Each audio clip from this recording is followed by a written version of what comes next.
آج چونکہ ہمارا موضوع جو ہے وہ ہے قربانی کے مسائل، کچھ ایسی چیزیں ہیں جن کی وجہ سے ہمیں پتہ نہیں ہوتا، علم نہیں ہوتا، تو ہم اپنی قربانی ضائع کر بیٹھتے ہیں۔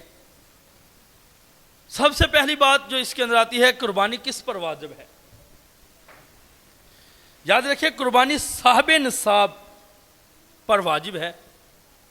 وہ ایک شخص ہے گھر کے اندر، وہ 2 شخص ہیں، وہ 3 ہیں، 4 ہیں، 5 ہیں، 10 ہیں، جتنے افراد ہیں، اگر سارے کے سارے صاحب نصاب ہیں تو سب پر قربانی کرنا واجب ہے۔ اب اس کا نصاب کیا ہے؟ یا تو 7.5 تولے سونا، 52 تولے چاندی، یا اتنی رقم۔ اب سونا نہیں ہے، چاندی بھی نہیں ہے، پیسے پڑے ہوئے ہیں، 1 لاکھ ہے، 2 لاکھ ہیں۔ ضرورت کے علاوہ جو ضروریات زندگی ہیں، گھر کے معاملات ہیں، وہ خرچ نکالنے کے بعد اب اس کے پاس اتنا مال ہے کہ وہ صاحب نصاب ہو جاتا ہے، تو اس پر قربانی کرنا واجب ہو جاتی ہے۔ اب اس کے اندر ایک چیز جو مین ہے وہ یاد رکھیے گا، گھر کے اندر والد ہمارے سربراہ ہوتے ہیں، ہم ساری رقم جو ہوتی ہے لا کے والد صاحب کو دے دیتے ہیں، اور والد صاحب ہمیں کچھ خرچ دیتے ہیں، جیب خرچ، تو ہم اس جیب خرچ میں سے تھوڑے تھوڑے پیسے کر کے پیچھے کرتے جاتے ہیں۔ ہر مہینے 2000 کیا، 3000 کیا، 4000 کیا، 500 کیا، جتنی بھی طاقت، جتنی بچت کر سکتے ہیں، اس اعتبار سے بچت کرتے کرتے ہم اس کو پیچھے جمع کرتے گئے، اور اگر وہ مال اتنا ہو گیا کہ صاحب نصاب یا نصاب کی حد تک پہنچ جاتا ہے، تو اب باپ پر بھی قربانی واجب ہے، بیٹے پر بھی قربانی واجب ہے، دونوں پر علیحدہ علیحدہ قربانی واجب ہے۔ تیسری بات اس کے اندر یہ آتی ہے کہ ہر گھر کے اندر بیوی یا نو بہو جسے کہتے ہیں، یا جو بچے ہیں، بچیاں ہماری ہیں، 1-2 تولہ یا آدھا تولہ سونا تو ہر ایک کے پاس ضرور ہوتا ہے۔ آدھا تولہ، 1.5 تولہ، 2 تولہ سونا لازمی ہوتا ہے۔ تو اب عورت کے پاس اگر اتنا سونا ہے کہ اس کی مالیت، اس کی رقم حد نصاب تک پہنچ جاتی ہے، تو اب اس پر بھی قربانی کرنا واجب ہے، چاہے وہ قرض اٹھا کر قربانی دے یا اپنے شوہر سے پیسے لے کر قربانی دے، اس پر قربانی علیحدہ واجب ہے۔ ہوتا یہ ہے کہ شوہر اپنی طرف سے قربانی کر دیتا ہے، بیوی کی طرف سے قربانی نہیں کرتا، حالانکہ اس کے پاس 2 تولے، 3 تولے، 4 تولے سونا ہے، وہ سمجھتے اس پر قربانی واجب نہیں، اگر واجب ہے تو میں کر رہا ہوں، یہ میری ماتحت ہے۔ وہ ماتحت تو ضرور ہے، لیکن وہ علیحدہ طور پر صاحب نصاب ہے، جس کی وجہ سے اس پر بھی قربانی واجب ہو جاتی ہے، اس پر بھی قربانی واجب ہو جاتی ہے۔ نمبر 4، چوتھا مسئلہ جو نہایت ہی ضروری ہے، وہ کیا ہے کہ ہم گھر والوں کی طرف سے، سارے گھر والوں کی طرف سے ایک قربانی کر دیتے ہیں، کہ یہ جتنے افراد ہیں ان سب کی طرف سے ایک قربانی ہم کر رہے ہیں، تو اب یہ قربانی کسی کے نام بھی کی نہیں ہوگی۔ یہ 5 افراد ہیں گھر کے اندر، 6 افراد ہیں، 7 افراد ہیں، 4 افراد ہیں، 3 افراد ہیں، تو سب کی طرف سے سب نے تھوڑے تھوڑے پیسے ملائے، کسی نے 2000، کسی نے 10,000، کسی نے 20,000، کسی نے 30,000 ملا کے وہ اتنے پیسے ہو گئے، تو وہ ایک بکرا خرید کر لائیں، اور وہ کہتے ہیں یہ سب کی طرف سے قربانی ہو رہی ہے۔ تو اگر وہ سب کی طرف سے ہے تو وہ کسی ایک کی طرف سے قربانی نہیں ہوگی۔ یہ مسئلہ یاد رکھیے گا۔ ہوتا یہ مسئلہ پچھلے جمعے جیسے کہ میں نے مسئلہ ایک بیان کیا تھا، تو باہر جو ہے وہ انہوں نے شور ڈال دیا، مسئلہ غلط بیان کر دیا، مسئلہ کہ ماں باپ کی طرف سے قاری صاحب نے کہا ہے، مفتی صاحب نے کہا ہے کہ قربانی نہیں ہوتی، حالانکہ میں نے مسئلہ اس طرح بیان ہی نہیں کیا تھا۔ تو جب جن کے پاس بات پہنچی تھی وہ میرے پاس آئے، تو جب میں نے ان کو وضاحت دی تو وہ کہتے وہ تو ہمیں اس طرح بتا ہی نہیں رہے تھے۔ مسئلہ اگر سمجھ نہ آئے تو پوچھ لینا چاہیے، مسئلہ یہ تھا کہ اگر قربانی مجھ پر واجب ہے، میں نے اپنے والدین کی طرف سے کر دیا تو والدین کی طرف سے قربانی نہیں ہوگی، کیونکہ قربانی تو مجھ پر واجب ہے نا۔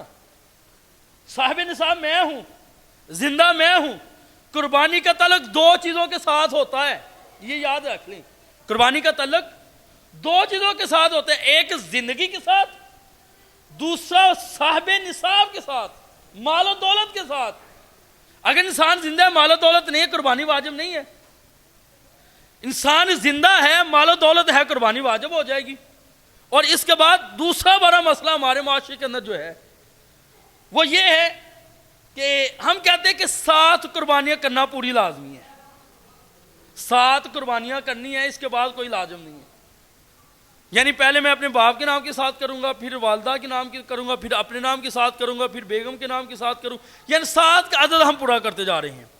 تو یہ مسئلہ بھی غلط ہے، یہ مسئلہ بھی غلط ہے۔ اگر انسان کی آخری سانس تک ہر سال اس کے پاس مال و دولت ہے تو ہر سال اس پر قربانی کرنا واجب ہے، ہر سال واجب ہے اس پر۔ بڑھاپے کے اندر چلا گیا ہے، مال و دولت ہے، 2 4 10 20 لاکھ روپے پڑے ہیں تو قربانی کرنا تب بھی اس پر واجب ہے۔ اگرچہ اس نے 60 قربانی کر دی ہیں، 70 قربانی کر دی ہیں، 100 قربانی کر دی ہے، ہر سال اس پر واجب ہوگی اگر وہ صاحب نصاب ہوگا تو۔ مسئلہ یہ تھا کہ اگر کسی نے، گھر والوں نے 5 افراد نے مل کر ایک بکرا خریدا اور کہا کہ یہ ہم سب کی طرف سے قربانی ہے، تو وہ کسی ایک کی طرف سے بھی قربانی نہیں ہوگی، کیونکہ کسی ایک کے نام کی قربانی کو مختص کرنا یہ واجب ہے، یہ ضروری ہے۔ یا یہ کہہ لیں یہ باپ کی طرف سے ہے، یہ ماں کی طرف سے، کسی پر بھی قربانی واجب نہیں ہو رہی تھی، کسی پر بھی قربانی واجب نہیں ہو رہی تھی، تو سب نے مل کر پیسے ڈالے تو کہا یہ قربانی ہم اپنے والدہ کے نام کی کر رہے ہیں، والد صاحب کے نام کی کر رہے ہیں، تو اب قربانی ہو جائے گی، کیونکہ بکرے کے اندر ایک ہی حصہ ہے۔ اس کے بعد دوسرا، گائے کی قربانی۔ گائے کی قربانی کے اندر 7 حصے ہوتے ہیں، گائے کی قربانی کے اندر 7 حصے ہوتے ہیں، 7 لوگوں کو مختص کرنا یہ واجب ہے۔ 5 حصے ہو گئے، 5 حصے کیے، 5 لوگ ملے، 5 نے آپس میں مل لیا، کہا ایک حصہ میرا، دوسرا، تیسرا، چوتھا، 5، 2 حصے بچیے، اور کہا کہ اب ہم کیا کرتے ہیں کہ 5 لوگ تھوڑے سے پیسے ڈالتے ہیں اور جو 2 اوپر والے حصے بنتے ہیں وہ آپس میں ہم تقسیم کر لیں گے، تو اب بھی یہ سب کی قربانی ضائع ہو جائے گی، اب بھی یہ سب کی قربانی ضائع ہو جائے گی۔ 7 حصے مکمل کرنا یہ لازم ہے۔ ہاں اگر وہ 7 پیسے 7 میں 2 کہتے ہیں کہ میں اپنی طرف سے 2 کر رہا ہوں، دوسرا کہتے ہیں میں بھی 2 کر رہا ہوں، تو اب یہ 7 عدد پورے ہو گئے ہیں، اب یہ قربانی ہو جائے گی۔ ہاں اس کے اندر 8 حصے بھی نہیں ہو سکتے، گائے کے اندر، اونٹ کے اندر 7 حصے ہیں، 7 ہی ہوں گے، نہ اس سے کم ہوں گے نہ اس سے زیادہ ہوں گے۔ 7 حصے تو 7 ہی کرنا لازمی ہے، اور 8واں اس کے اندر شامل نہیں ہوگا، نہ اس سے کم ہوگا نہ ہی زیادہ اس کے اندر شامل ہوگا۔ اس کے بعد قربانی کرتے وقت یہ ہوتا ہے کہ جب تکبیر پھیرنے والا تکبیر پھیرنے لگتا ہے تو کہتا ہے جس کے نام کیا وہ بھی قریب آ جائے، وہ بھی چھری کے اوپر جب ہاتھ رکھ دے، اور وہ ہاتھ رکھتا ہے، وہ تکبیر پھیر دیتا ہے۔ اگر ان میں سے ایک نے بھی تکبیر چھوڑ دی تو وہ قربانی ضائع ہو جائے گی، قربانی ضائع ہو جائے گی۔ حالانکہ حضور اکرم نور مجسم صلی اللہ علیہ وسلم نے ارشاد فرمایا افضل قربانی وہ ہے جو اپنے ہاتھ کے ساتھ کی جائے۔ افضل قربانی کون سی ہے؟ وہ ہے جو اپنے ہاتھ سے کی جائے۔ عائشہ صدیقہ رضی اللہ تعالی عنہا فرماتے حضور اکرم صلی اللہ علیہ وسلم جب بھی قربانی کرتے فرمایا عائشہ اس کے قریب آ جاؤ، اس کے ایک قریب آ جاؤ، کیونکہ اس کا خون کا قطرہ زمین پر گرنے سے پہلے اللہ رب العزت اس بندے کے سارے گناہوں کو معاف فرما دیتا ہے۔ ایک دوسری روایت کے اندر فاطمہ الزہرا رضی اللہ تعالی عنہا سے روایت آپ فرماتے ہیں حضور اکرم صلی اللہ علیہ وسلم جب قربانی کا جانور لاتے بہت اہتمام کیا کرتے، اس کا چہرہ دھوتے، اس کو کنگھی کیا کرتے، اس کو پانی پلاتے، سرما لگاتے، اور ذبح کرنے سے پہلے اچھی طرح اس کی دیکھ بھال کرتے، اور چھری ایک سائڈ پر جا کر جو ہے وہ تیز کرتے اور پھر جا کر قربانی کے جانور کو آرام کے ساتھ نرمی کے ساتھ زمین پر لٹا کر قربانی کیا کرتے تھے. بلکہ ہمارے معاشرے میں کیا ہے, جانور کے ساتھ زبردستی کی جاتی ہے, ظلم کیا جاتا ہے, انتہا قسم کا ظلم کیا جاتا ہے. اس قدر ظلم کیا جاتا ہے, حدیث پاک کے اندر آتا ہے کہ ایک شخص مرنے کے بعد انتقال کر گیا تو اس کو خواب میں پوچھا, ما فعل اللہ بک, اللہ تعالیٰ نے تیرے ساتھ کیا معاملہ فرمایا ہے؟ فرمایا اللہ رب العزت نے مجھے بخشا نہیں بلکہ عذاب کے اندر مبتلا فرما دیا. اور دوسری روایت کے اندر ہے, وہ عورت کے بارے میں آتے ہیں کہ جس نے ایک بلی کو کمرے میں بند کر کے پیاسا بھوکا مار دیا تھا, کل قیامت والے دن وہی بلی اس پر عذاب کی صورت میں مسلط کر دی جائے گی. حجت الاسلام امام محمد بن محمد غزالی رحمۃ اللہ تعالی علیہ, آپ کے انتقال کے بعد کسی نے خواب میں پوچھا, ما فعل اللہ بک, اللہ تعالیٰ نے آپ کے ساتھ کیا معاملہ کیا؟ آپ فرماتے ہیں مجھے اللہ رب العزت نے بخش دیا ہے. فرمایا کس سبب بخشا ہے؟ فرمایا ایک دفعہ میں تحریر لکھ رہا تھا کہ میری قلم کے اوپر ایک مکھی آ کر بیٹھ گئی, وہ میری سیاہی چوس رہی تھی, تو میں نے اس کے ادب کے لیے اپنی قلم کو ہلایا نہیں تھا. اب جو مکھی نے اپنی پیاس بجھائی تھی, اللہ رب العزت نے اسی کے سبب میری بخشش فرما دی ہے. اب ایک طرف ہے رحم, کسی کے ساتھ نرمی کرنا, اس کی وجہ سے جنت میں جا رہا ہے, اور دوسری طرف ہے ظلم کرنا, اور ظلم کی وجہ سے وہ شخص مبتلا ہوتا ہے عذاب کے اندر. تو ہم بھی کیا کہتے, سیدنا عمر فاروق رضی اللہ تعالیٰ عنہ کے بارے میں آتے ہیں, ایک دفعہ آپ گزر رہے تھے بازار کے اندر, تو ایک شخص جانور کو لٹائے ہوئے تھا اور اپنے پاؤں کے نیچے اس کی گردن دی, اور دوسری طرف اپنے ہاتھ کے ساتھ چھری کو تیز کر رہا تھا. سیدنا عمر فاروق رضی اللہ تعالیٰ عنہ اس کے گریبان کو پکڑا اور اس کو جھنجھوڑا. فرمایا کیا تو اس جانور کو اس موت سے پہلے کئی موتیں دینا چاہتا ہے؟ کیا تو پہلے یہ عمل نہیں کر سکتا تھا؟ تو پہلے یہ عمل کرتا, جانور چھری دیکھ رہا ہے, وہ اب ایک نہیں بلکہ ایک سے زیادہ موتیں مر رہا ہے. اس لیے فرمایا جب جانور کو ذبح کرنے لگو تو چھری کو پہلے ایک سائڈ پر جا فل تیز کرو, اور اس قدر تیز ہونی چاہیے کہ ایک دو دفعہ آپ گردن پر چلائیں تو گردن جو ہے وہ کٹ جائے. ہم کیا کرتے ہیں, اتنی وہ نازک چھری ہوتی ہے, ہم زور لگا لگا کر جب وہ قربانی کو ذبح کر رہے ہوتے, جانور کو اذیت پہنچا رہے ہوتے ہیں, حالانکہ یہ ناجائز اور گناہ کا کام ہے. اس لیے اس سے بچنا چاہیے. سب سے افضل قربانی کون سی ہے؟ حضور اکرم صلی اللہ علیہ وسلم نے فرمایا جو سب سے افضل قربانی وہ ہے جو اپنے ہاتھ سے کی جاتی ہے. اب جانور جب ذبح کرنا ہے تو ذبح کرتے وقت 4 رگوں کو کاٹنا ضروری ہے. 4 رگوں کو کاٹنا ضروری ہے. ان میں سے پہلی حلقوم, وہ جو سانس کی نالیہ ہے, سانس آتا جاتا ہے جس کے ذریعے. دوسری مری, یعنی وہ نار جس کے ذریعے جو کھانا وغیرہ جو گھاس وغیرہ اس کے پیٹ کے اندر جاتی ہے, اور دوسری اس کے اگل بغل 2 ناریں ہوتی ہیں. یہ کاٹنا 4 واجب ہیں.